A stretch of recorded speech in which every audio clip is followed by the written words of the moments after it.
Hello everyone, welcome to my channel trading stage. इससे पहले वाली वीडियो में हमने देखा था कि स्टॉक मार्केट का बेसिकली बेसिक अंडरस्टैंडिंग समझी थी कि स्टॉक मार्केट होता क्या है। उसके बाद हमारे stock exchanges that is BSE और एनएससी के बारे में थोड़ा बहुत जाना था, और उसके बाद हमने समझा कि शेयर्स क्या होते हैं, स्टॉक मार्केट में जो ट्रेड होते हैं, कंपनियां क्यों शेयर्स लेकर आती हैं, उनकी लिस्टिंग कैसे होती हैं। ये सारी कॉन्सेप्ट हमने लास्ट वीडियो में कवर किए थे। इसी को अब आगे बढ़ाते हुए हमारा पार्ट 2 स्टार्ट होता है। पार्ट 2 में हम स्टार्ट जानेंगे सबसे पहले दो नए टर्म्स के बारे में, that is primary market and secondary market. देखिए, आपने सुना होगा कि हम लोग जो ट्रेडिंग करते हैं वो प्राइमरी मार्केट में कर रहे हैं या तो फिर सेकेंडरी मार्केट में कर रहे हैं। अगर आपने कभी ये चीज़ सुनी होगी तो थोड़ी कंफ्यूजिंग लगती है कि क्या होता है। देखिए, पहले हम प्राइमरी मार्केट को समझते हैं। प्राइमरी मार्केट क्या होता है ना, जहाँ पे शेयर्स पहली बार कंपनी डायरेक्टली बेचती है। जैसे कि मान लीजिए अभी कंपनी आई थी मीशो, जिसने आपने जानते होंगे मीशो के बारे में, हर कोई जानता है। मीशो कंपनी पहले से मार्केट में थी, बट उसको और पैसा इकट्ठा करना था, तो उसने अपनी कंपनी का आईपीओ लेके आया। आईपीओ के बारे में हमने थोड़ा लास्ट वीडियो में देखा था। तो इन्वेस्टर्स क्या होता है इसमें, डायरेक्ट कंपनी के शेयर्स खरीदते हैं मालिक से, उसकी कंपनी के मालिक से। तो यहाँ पे क्या होगा, जो हमारा कंपनी रहेगी जो आईपीओ लेकर आ रही है, वो सेलर है, वो सेल कर रही है, ठीक है। और हम जो है वो इन्वेस्टर है, हम लोग उसमें इन्वेस्ट कर रहे हैं।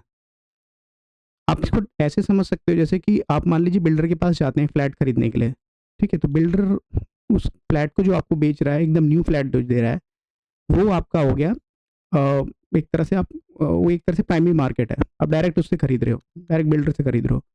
बट कुछ टाइम बाद क्या हो सकता है कि आप सोचोगे कि हाँ, मेरा हो गया कंप्लीट, अब तो मैं किसी और को बेचूंगा ये घर को। तो क्या आप बिल्डर को वापस भेजने जाओगे तो बिल्डर लेगा उसको? बिल्डर नहीं लेगा, बिल्डर का काम वहाँ पे खत्म हो जाता है।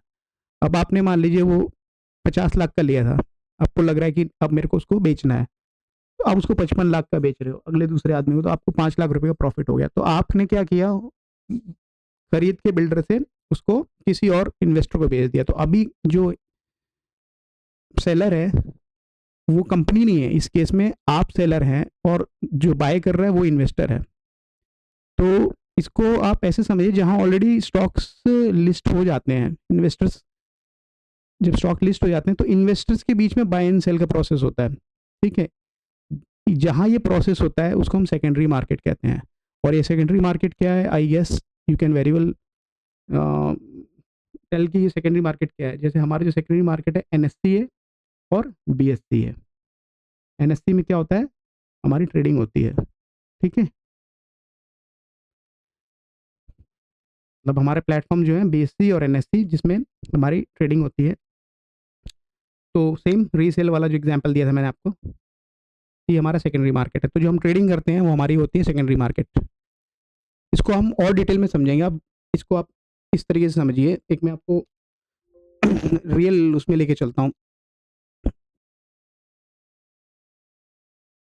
रियल रियल सिनेरियो में लेके चलता हूँ। सपोज ये मेरा ट्रेडिंग अकाउंट है, जिसमें मैं आपको कुछ आईपीओ के बारे में जो रिसेंटली लिस्ट होने वाले हैं उनके बारे में दिखाता हूँ। जैसे कि मैं आईपीओ पे सर्च करता हूँ, तो यहाँ पे हम देखते हैं कि दो आईपीओ ओपन है, आर्मर का है और अरितास विनाइल, ठीक है। अगर मैं अरितास विनाइल के ऊपर क्लिक करता हूँ तो आप देखिए यहाँ पे कुछ इन्फॉर्मेशन मिलती है कि 16 जनवरी में इशू है और 20 तक, मतलब 16 से 20 तक की रेंज दी है उन्होंने।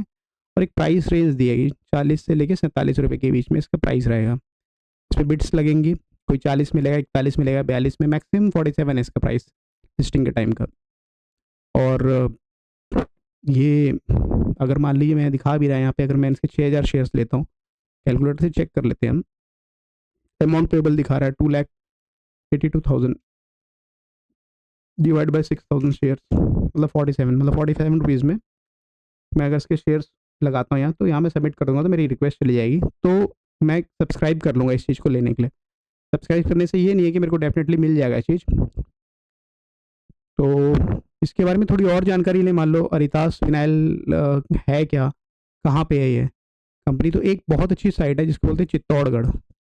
आप देख सकते हैं ऊपर में चित्तौड़गढ़.com, इस साइट पे आप जब जाओगे तो यहाँ आईपीओ की लिस्ट आ जाती है, पूरी आईपीओ से रिलेटेड सारी इन्फॉर्मेशन मिलेगी आपको। आईपीओ का डैशबोर्ड है ये। आईपीओ के डैशबोर्ड में जब आप जाओगे तो यहाँ पे देखिए सारी आपको 2026 में जितनी कंपनियां लिस्ट हुई हैं वो सारी मिल रही हैं यहाँ पे। देखिए जैसे फिजिक्स वाला, कॉमनली आप सभी लोग जानते हैं फिजिक्स वाला को, 11 से 13 नवंबर के बीच में, जो अभी मैंने प्राइस रेंज दिखाई थी इस बीच में इसका लिस्टिंग हुई थी। और अभी हमने जैसे अरितास विनाइल के बारे में पढ़ा था, तो ये भी मिलेगा इसमें। देखिए अगर हम एसएमई वाले सेक्टर में चले गए, हाँ ये देखिए अरितास विनाइल 16 से 20 जून, इसमें इसकी सारी इन्फॉर्मेशन मिल जाएगी साइट में। अगर आप इस साइट पे जाओगे, डिटेल में जाओगे, तो this is the best site जिसमें आपको सारी चीज़ें पता चल सकती हैं।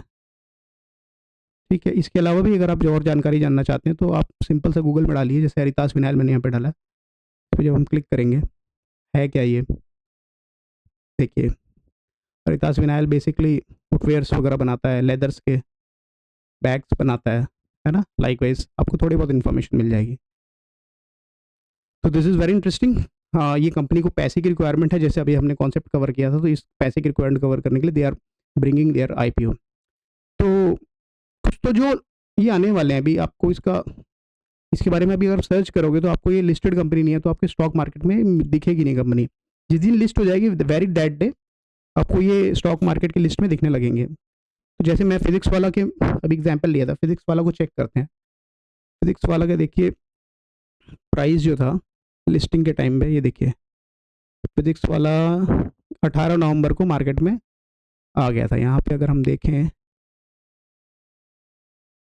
चित्तौड़गढ़ से अगर हम चेक करेंगे तो ये इस दिन पे इसकी लिस्टिंग हुई थी, जैसे लिस्टिंग वाला वीडियो भी दिखाया था मैंने। तो यहाँ पे लिस्टिंग होने के बाद 145 से थोड़ा सा इसका चार्ट, अगर ये कैंडल स्टिक चार्ट के बारे में आपको मैं बाद में बताऊंगा, टेक्निकल वाली वीडियो जब हमारी आएगी।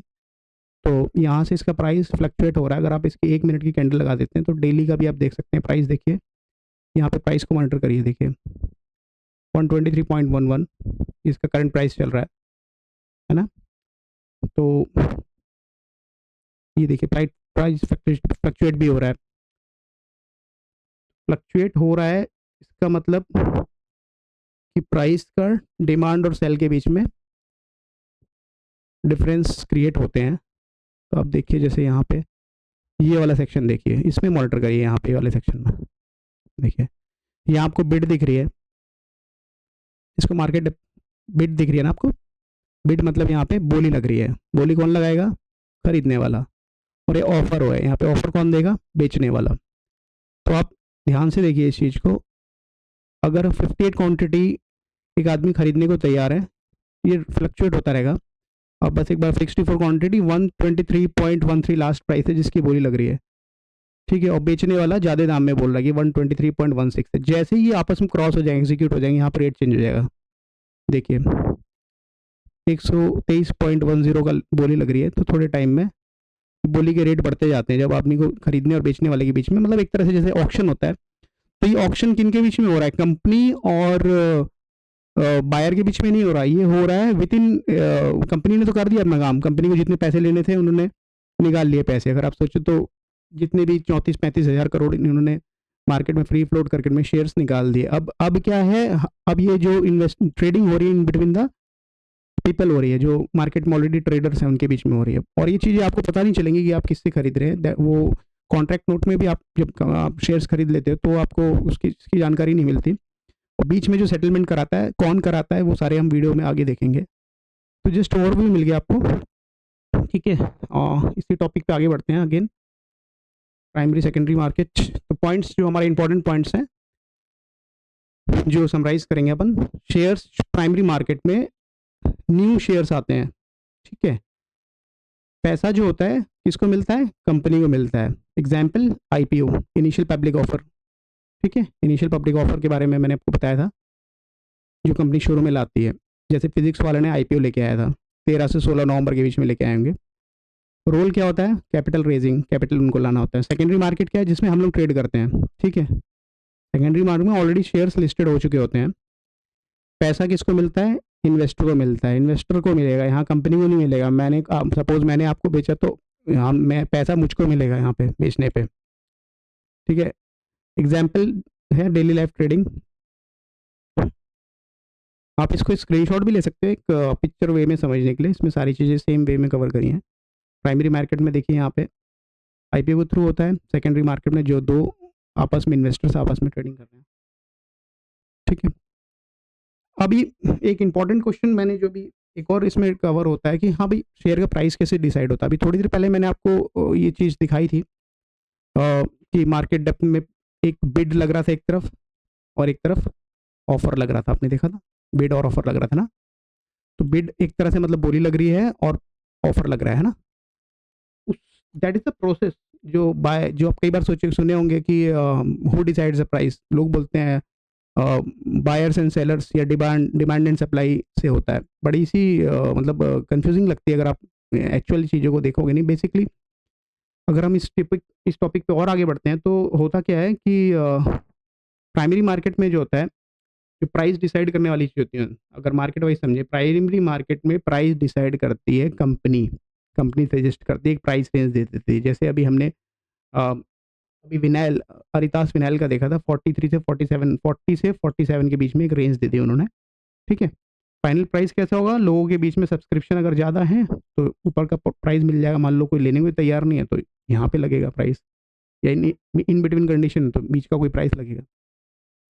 लाइकवाइज जो फाइनल प्राइस जो होता है वो अगेन प्राइस मार्केट ही डिसाइड करता है कि ना।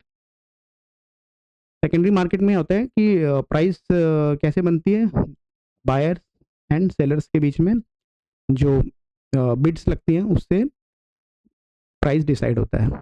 ठीक है तो और जब एक बायर है यहाँ पे और एक सेलर है।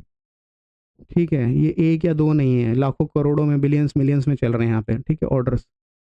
ठीक है जैसे इन दोनों का प्राइस एक नेगोशिएट हो जाता है एक प्राइस पे कि हाँ सपोज 123 रुपीज़ पे डील हो जाती है बेचने और खरीदने। तो यहाँ पे जो स्टॉक का प्राइस होगा वो लास्ट ट्रेडिंग प्राइस बोलते हैं 123 हो जाएगा। ऐसे डिसाइड होता है ये every second it will change. ठीक है ट्रेडिंग कहाँ होती है Bombay stock exchange national stock exchange के बारे में हमको पता ही है। What is face value and market price. अब इसको और आगे बढ़ते हुए हम लोग कुछ और कॉमन टर्म को कवर करेंगे। What is face value and market price. Face value क्या होती है देखिए फेस वैल्यू एक तरह से अकाउंटिंग पर्पज से होती है। इसका प्योरली ओरिजिनल या एक तरह से शेयर का ओरिजिनल प्रिंटेड वैल्यू होती है। आप इसको इससे मत कंफ्यूज करिए कि जैसे मैंने अभी बताया कि 40 रुपीज़ ऑफर प्राइस है इसका तो ये इसकी face value no. Face value generally 1 रुपये 5 रुपये 10 रुपये ऐसे होती है। ठीक है बेसिकली अकाउंटिंग पर्पज़ के लिए होती है।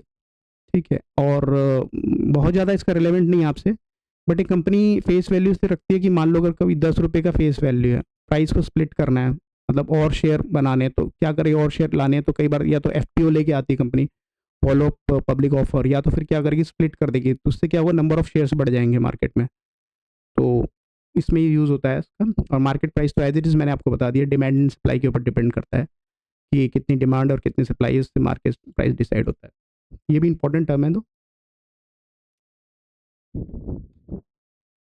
कॉमन लाइफ एग्जाम्पल अगर हम समझे इसको एनालॉजी के साथ में तो जो पिक्चर की टिकट से लगाते हैं हम लोग अंदाजा जो पिक्चर की टिकट पे जो दाम लिखा रहा था फेस वैल्यू है और जो ब्लैक हो जाती है पिक्चर की टिकट। ठीक है तो that is market value market price. ठीक है तो thank you so much for watching my videos. If you like my video please like and subscribe my channel and hit the bell icon. Thank you. Bye.